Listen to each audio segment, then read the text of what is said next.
बिस्मिल्लाहिर्रहमानिर्रहीम। अस्सलाम वालेकुम। आप देख रहे हैं यूट्यूब चैनल मकबूल ऑफिशियल और मैं हूं रिजवान मकबूल।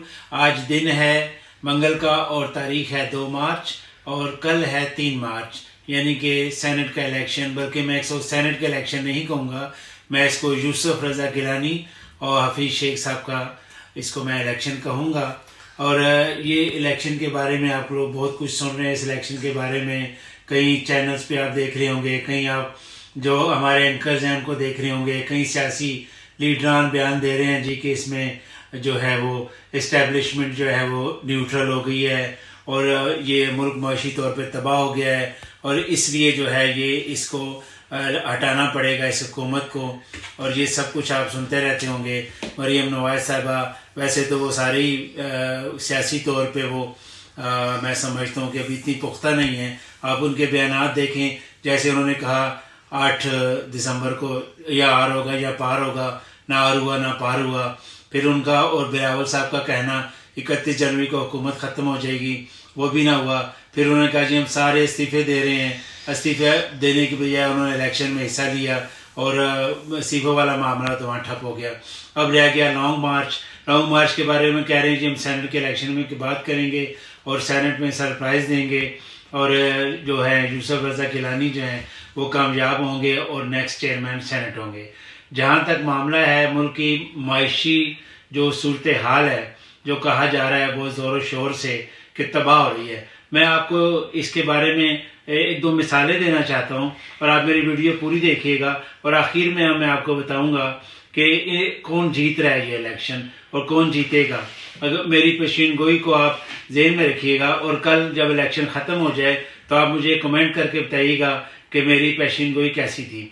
मैं अब जहाँ तक है सवाल इसका, मुल्क मईशी तौर पर तबाह हो रहा है, तो जब मुआशी तौर पर मुल्क तबाह होता है तो कौन कौन सी एजेंसियाँ, कौन कौन से इदारे इन्वॉल्व होते हैं। उनमें सबसे पहले आपकी इस्टेब्लिशमेंट से पहले जो आलमी मालियाती इदारे हैं, जैसे वर्ल्ड बैंक है, जैसे जो है IMF है, जैसे इदारे हैं, ये जो हैं वो एक्टिव हो जाते हैं क्योंकि उन्हें पता होता है जब ये मुल्क डिफॉल्ट की तरफ जाएगा तो हमारे साथ क्या होगा। उन्होंने तो पैसे दिए, उन्होंने तो पैसे लेने, तो उसके बाद ये पाकिस्तानी इस्टेब्लिशमेंट उसमें इन्वॉल्व हो जाती है और उस हुकूमत को ख़त्म कर दिया जाता है, जिसकी मिसालें हमारे सामने बहुत सी हैं। और हमेशा जब भी कोई हुकूमत ख़त्म हुई वो इसी किस्म के इल्ज़ामात पे ख़त्म हुई।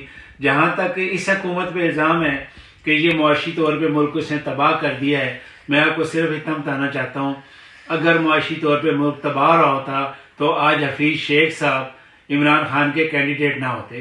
क्योंकि जब भी मुल्क जो है वो इस किस्म के डिफ़ॉल्ट की तरफ जाता है तो उसकी मेन जिम्मेदार होता है प्राइम मिनिस्टर और सेकेंडली होता है आपका वज़ीर ख़जाना और जो मुआशी टीम होती है। तो अगर इमरान खान साहब ने इनको सिलेक्ट किया तो इसका मतलब है कि मुल्क मुआशी तौर पे उस तरफ नहीं जा रहा जैसे हमें बताया जा रहा है। मैं आपको एक छोटा सा वाक़या सुनाता हूँ जो कि आंखों देखा वाक़या है और उससे बाद आप अंदाज़ा लगा लेंगे कि इस्टेब्लिशमेंट और आलमी मालियाती इदारे किस तरह काम करते हैं उस हुकूमत को ख़त्म करने के लिए जो कि मुल्क को डिफ़ॉल्ट की तरफ ले जा रही होती है। 1993 में मोहतरमा बेनज़ीर भुट्टो शहीद ने नवाज शरीफ हुकूमत के ख़िलाफ़ लॉन्ग मार्च का ऐलान किया और बहुत से दोस्तों की तरह हम दोस्तों ने भी प्रोग्राम बनाया कि हम उस लॉन्ग मार्च में जाके शिरकत करेंगे। और ये भी था कि तमाम जो है, एक दोस्त ने बताया कि तमाम एरिया को सील कर दिया गया है। मैं, मेरे दोस्त मलिक तनवीर और फजल आगा, हमारा प्रोग्राम था कि हम हर हालत में लियाकत बाग रावलपिंडी पहुँचेंगे। जब हम लोग टेक्सला से क्रॉस किया और हाँ, दूसरों में आपको बता दूं कि फजल आगा जो है वो कोका कोला में काम करते थे और उनके पास सुजुकी थी उनकी कोका कोला की। उन्होंने लोडर को पीछे बिठाया और आगे हम दोनों बैठे। जब हम लोग पहुंचे मारगला की पहाड़ियों के पास, जहां आप लोगों ने देखा होगा क्रश मशीनें लगी हुई हैं, वहां पहुंचे तो देखा 2 गाड़ियां और खड़ी थी पीपल्स पार्टी की, झंडे लगे हुए और इतने बड़े बड़े पत्थर थे कि हमारे कद से ऊंचे पत्थर उन जो है रोड को बंद कर दिया गया, यानी कि सुबह सरहद से रास्ता वो बंद कर दिया गया, उस तरफ से कोई वहां से नहीं जा सकता था। अभी हम खड़े थे तो एक साहब वहां से होटल से उठ के आए, शायद वो भी पीपल्स पार्टी के थे, तो कहने लगे कि आप लोग लॉन्ग मार्च में जा रहे हैं।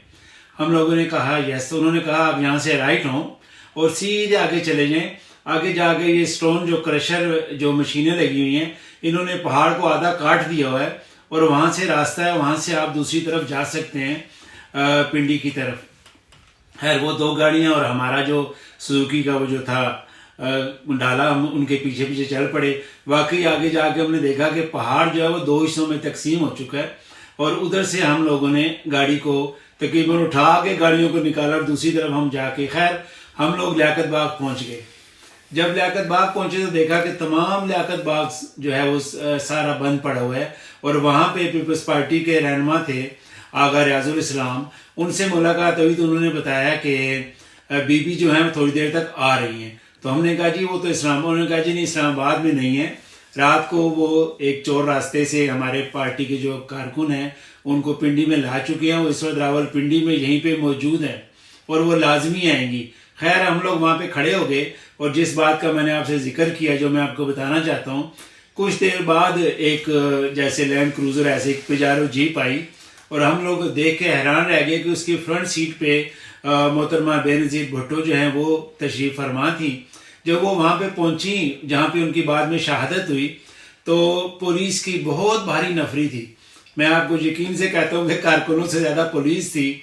उन्होंने बीबी को अरेस्ट करना चाहा तो जब वो बीबी के दरवाजे की तरफ बढ़े तो उनके दरवाजे के आगे जो आगे पायदान होता है उसके ऊपर जो शख्स खड़ा हुआ, उसकी कमर हमारी तरफ और मुंह बीबी की तरफ था, वो थे साबिक सदर जनाब फारूक लगारी।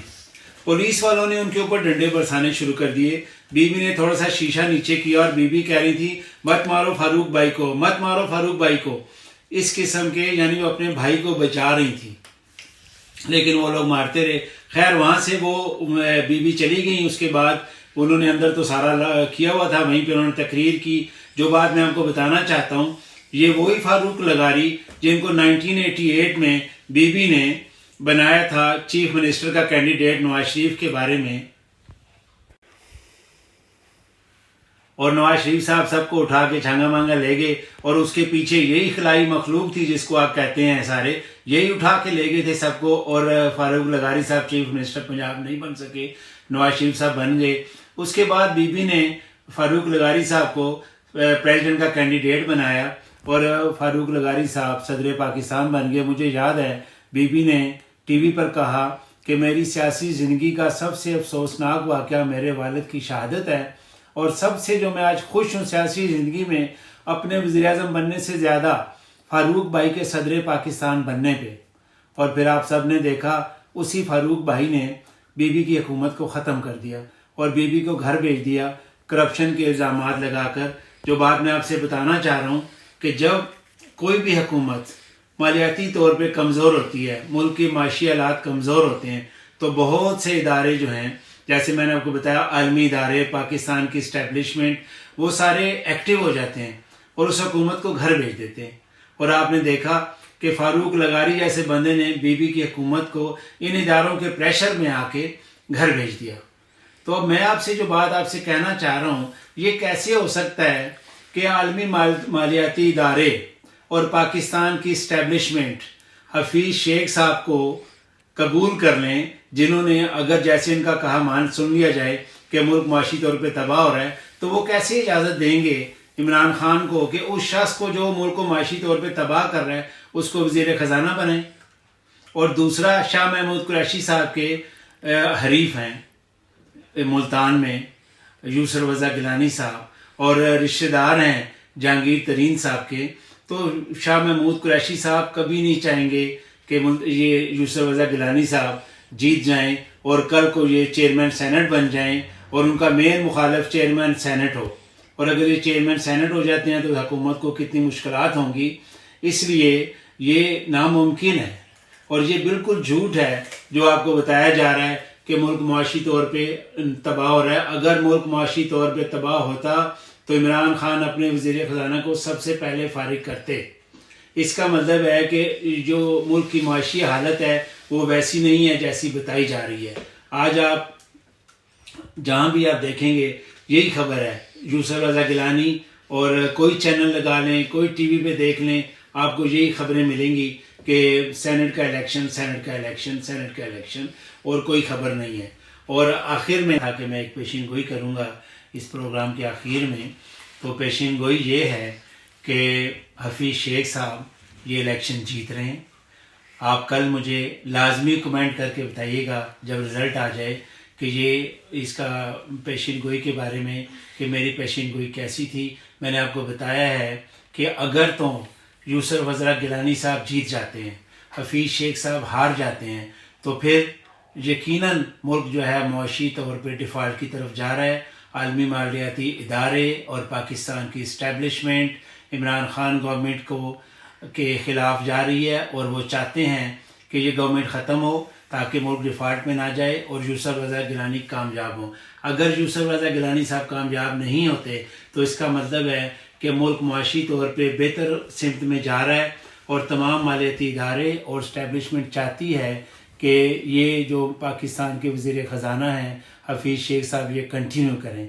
और मुझे ये नज़र आ रहा है कि अभी इनका जो फ़र्क है 13 सीट्स का है, 164 उनके हैं, 173 जो हैं वो गवर्नमेंट के हमायती हैं।